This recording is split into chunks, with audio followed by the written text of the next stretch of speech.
How to recover a Roblox account without email and phone number.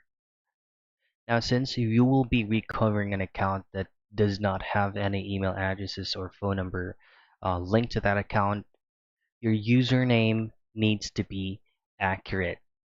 Now, what you need to do is to open up any preferred web browser and then just simply type in simplyroblox.com/support.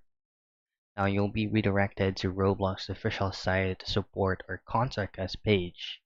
Then here, all you have to do is to input the specific username of the account that you need to recover accurately.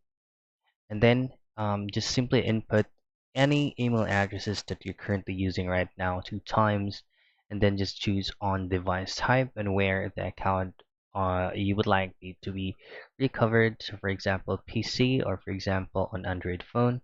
And then under help category, just simply choose on account hacked or can't logged in. Now, on please describe your issue, you just need to be specific right here on what exactly happened, why your account got hacked, or you no longer have access to that account.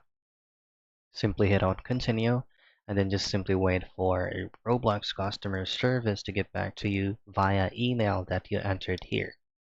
And that's basically it. Those are the things that you can do for you to be able to still recover your Roblox account without email or phone number.